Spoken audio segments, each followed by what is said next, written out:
আলহামদুলিল্লাহ ভাই, না আপনি জানেন যে লোকটা জানে, এরপর সাফাই দাম কি করে? আপনি অনেক কিছুর খবর জানতেন, এত বড় আলেম, এত বড় পীর, এত বড় ইমাম, তবুত ছেড়ে না দিয়ে ইমান এনেছে। এজন্য ইমানের কোনো দাম নেই। বাতাস পাল্টিয়েছে, পালিয়েছে। পৃথিবীর ইতিহাস আপনি পাল্টিয়ে দিলেন। পৃথিবীর ইতিহাসে আমি এমন কোন ইতিহাস পড়িনি যে একবারে 350 এমপি পালিয়ে চলে যায়। এমনকি জাতীয় মসজিদের ইমাম পর্যন্ত চলে গেছে। উনি এসেছিল, আবার 1.5-2 মাস পরে জোর করে ইমামতি করবে, জনগণ জুতা দিয়ে পিটিয়েছে। পরের দিন আবার স্ট্যাটাস দিয়েছে যে জুতা মেরেছে কিন্তু আমার গায়ে লাগেনি। মানুষের বিবেক মরে গেছে। জুতা গায়ে লাগা লাগবে? জুতা তুললেই তো মারা হয়ে যায়। এক কথা বলে না কেন? ইমান আনার আগে যে কাজটা, এটা যদি আপনি না করেন, দেখতে মনে হবে যে জান্নাত থেকে পালিয়ে এসেছেন, কিন্তু আপনার ইমান টিকিয়ে রাখতে পারবেন না। আমি আশা করছি কথা বুঝেছে। কি কথা বলে না কেন?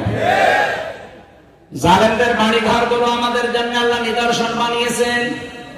সূরা নমল 20 নাম্বার 19 নাম্বার পারা 20 নাম্বার পৃষ্ঠা 7 নাম্বার লাইনের 52 নাম্বার আয়াত। এটা বাড়ি যে আমার প্রত্যেকের মনে হয় পড়া দরকার, একবার করি। আল্লাহ রাব্বুল আলামিন বলেন, ফাতিলকা বুয়ুতুহুম খাবিয়াতাম বিমা যালামু। এখানে যারা আরবি গ্রামার বোঝে, আলেম যারা, তাদেরকে বলছি, দেখেন তো আল্লাহ যেন এইভাবে আঙ্গুল দিয়ে দেখিয়েছেন, ফাতিলকা বুয়ুতুহুম, বাইতুন না, বুয়ুত বহু বছর, হোম জমির। আল্লাহ যেন আগস্টের 5 তারিখে বিকাল বেলায় আয়াতটা আবার নাযিল করেছে আরেকবার। এইভাবে দেখাচ্ছেন, এই সেই ঘরগুলো খাবিয়াতান, আমি জনশূন্য করে দিয়েছি, বিমা যালামু, জুলুমের কারণে। একটা কত বাস্তব আমি নিজে দেখেছি। কুষ্টিয়ায় হানিফের বাড়ি, বিকাল 5টা বাজতে বাজতে ওর বাড়ির ইট পর্যন্ত মানুষ খুলে দিয়ে চলে গেছে। ওটা এখন জনগণের পায়খানা। আল্লাহ বলেন, বিমা যালামু, এদের জুলুমের কারণে আমি আল্লাহ ওদের বাড়ি ঘর পর্যন্ত অভিশপ্ত করে দিয়েছি। আমি একটা চিন্তা করেছিলাম যে এত বড় একটা নেতা, কাওয়া কাকুর পরে তার স্থান ছিল। কি হানিফের নাম শোনেননি?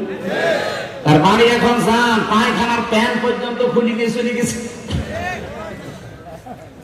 এত দাপট ছিল এই দেশে, এত এত নিকৃষ্ট পরিণতি আল্লাহ কেন করলো? আর এখন জনগণের টয়লেট হলো কেন? আমি 16 সালে একবার হজে গিয়েছিলাম, ওইটার সাথে মিলালাম। হজ করার সময় চারিদিকে 7 চক্কর মারলাম।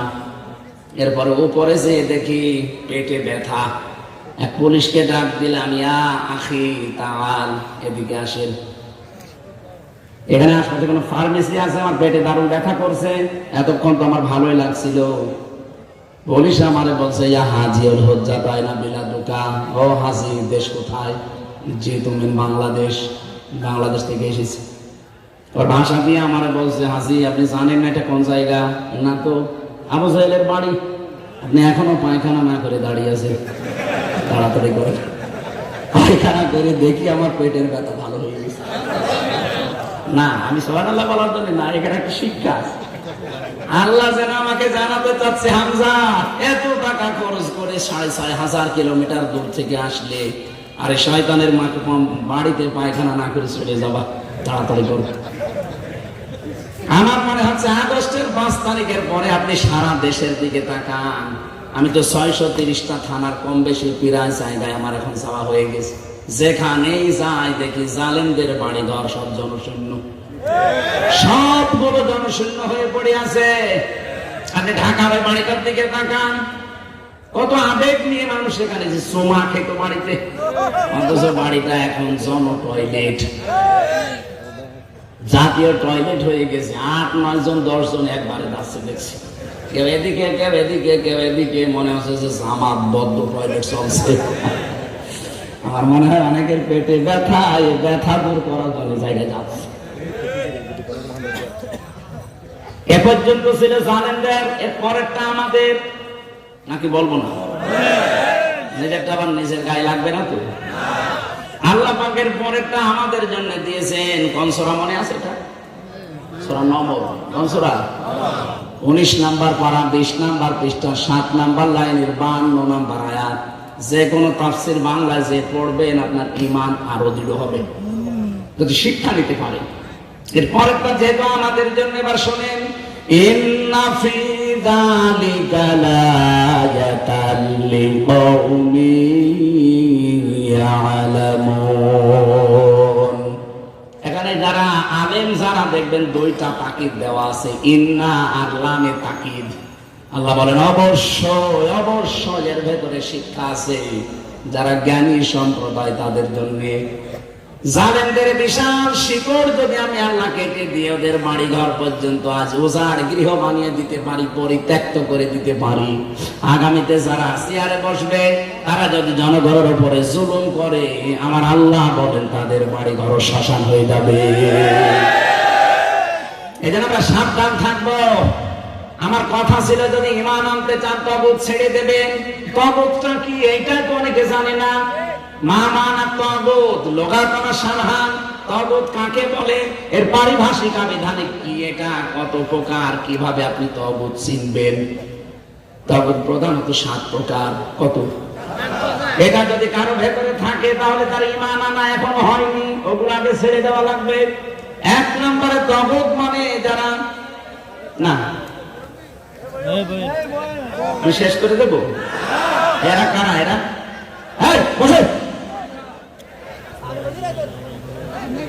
শুধু প্রসাদ পায়খানা আর বিড়ি খাওয়া ছাড়া বাইরে যেতে পারবে না। অনেকে বিড়ি খায়, আমি দেখেছি। কারণ আপনাদের তো চট্টগ্রাম বিভাগ, চট্টগ্রাম আর সিলেটের জন্য বিড়ির মশলা আলাদা। যদি এগুলো তৈরি হয় আমাদের খুলনা বিভাগে, কিন্তু মশলা এদের জন্য আলাদা। অনেক ইমামও বিড়ি খায়। এখানে না গেলে সিলেটে আর চট্টগ্রাম শহরে পেয়েছি ইমাম সাহেব বিড়ি খেয়ে নামাজ পড়াচ্ছে। আমাদের বিভাগ খুলনা বিভাগ। খুলনা, বিশেষ করে খুলনা, রাজশাহী, রংপুর, বরিশাল, এই 4 বিভাগের মানুষ বিড়ি বানায়, কিন্তু ওরা খেয়ে অন্তত মসজিদে যায় না, অজু মজু করে যায়। এদের কারা? এদের নেশা লেগেছে, নেশা লেগেছে। হাজার তাড়াতাড়ি আসবেন, খেয়ে চলে আসবেন। না, একেবারে নেশা লাগলে তো ওরা ঠেকাতে পারবে না।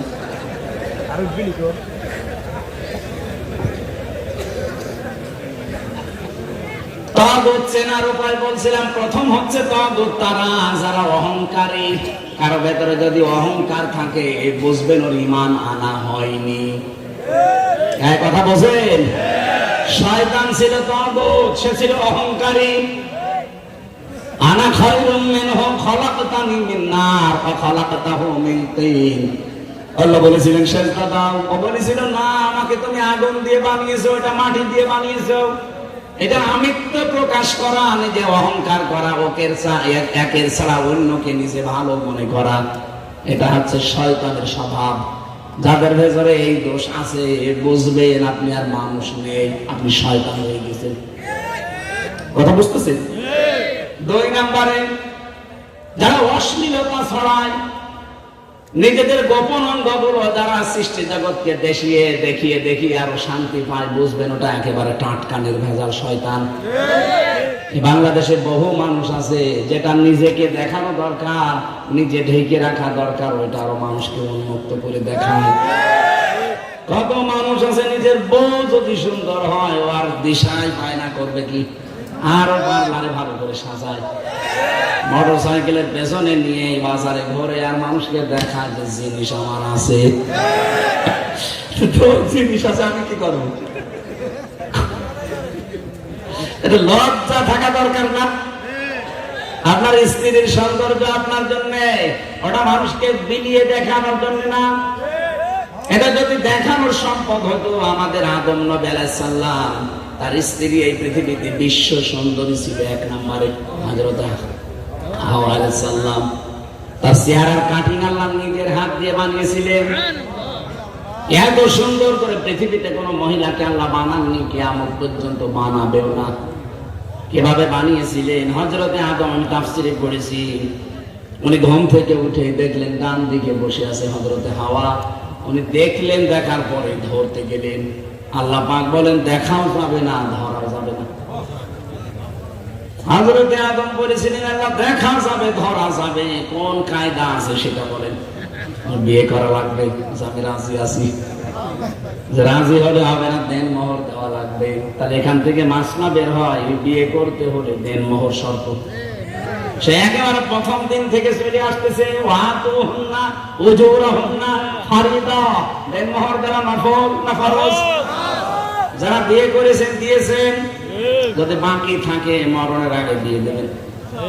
মরে গেলে তখন আমি যে বলবো যে দেন মোহর বাকি আছে, ও মহিলা মাফ করে দিও, জীবনও মাফ হবে না। আর মেয়েরা যদি কোনো জিনিস পায় যদি মাফ করে, আমার মনে হয় না। আমার ম্যাডামকে আমি দেখেছি 200 টাকা যদি ধার করি 10 বার দেওয়ার পর শোধ হয় না। যখনই মনে হয় রে টাকা আরে কয়বার দেবো, 500 টাকা নিয়ে তো 10 বার দেওয়া হয়ে গেছে, তারপরে মনে হলে টাকা চাই। আর আপনার দেন মোহর মাফ করে দিয়েছে, পুরা বাদ পারি। যদি লজ্জার খাতিরে বলেও থাকে বাসার ঘরে মাফ হয়নি, ওটা দেওয়া লাগবে। আর আল্লাহ ফরজ করেছে, ওটা বউ মাফ করার কে? এই দেন মোহর ফরজ করেছে কে? আল্লাহ। এখন যদি শাহাবুদ্দিন সাহেব আমারে বড় হুজুর, জেল খাটা মানুষ আপনি, আমি একটা সারা জীবন নামাজ কালাম পড়ছি, আপনি তো মুসাফির মানুষ, মাজলুম মানুষ, আপনার দোয়া কবুল হয়, আপনি এক কাজ করেন, আপনি আমার মাফ করে দিন, আমি আজকে থেকে আর নামাজ কালাম পড়বো না। আমি যদি বলি ঠিক আছে মাফ করে দিলাম, হবে? নামাজকে আমি দিয়েছি, কে দিয়েছে? নামাজও আল্লাহ দিয়েছে, উনি মাফ করা লাগবে। দেন মোহরও আল্লাহ দিয়েছে, উনি মাফ করা লাগবে। আপনি মাফ করছেন কোন কারণে? আর আমি জানি বললাম না মেয়েরা জীবনও মাফ করবে না, লজ্জার খাতিরে বাসর ঘরে কিছু বলতে পারে না, এই জন্য বলো ঠিক আছে যা। মনে হবে আমার ম্যাডামের মতো যদি 1 টাকা 10 বার চাই, ও দেন মোহর করা হয় 10 বার নেওয়ার জিনিস হলে 10 বার চাই। আশা করছি যারা দেননি এই কয়েক টাকা, এখন যদি অনেকে লোক দেখানোর জন্য অনেক বেশি করে, এটা ঠিক না। সমর্থ অনুযায়ী করবেন, এটা দিয়ে দেওয়া লাগবে। হযরত আদম বলেছিলেন মাবুদ দেন মোহর দেওয়ার আমার কিছু নেই। আল্লাহ বলেন আমি একটা আমার শেষ নবী মুহাম্মদ রাসূলুল্লাহর নামে 10 বার দরুদ শরীফ পড়ো, ওইটাই দেন মোহর হয়ে যাবে। আমার মনে হয় এরকম শরীয়ত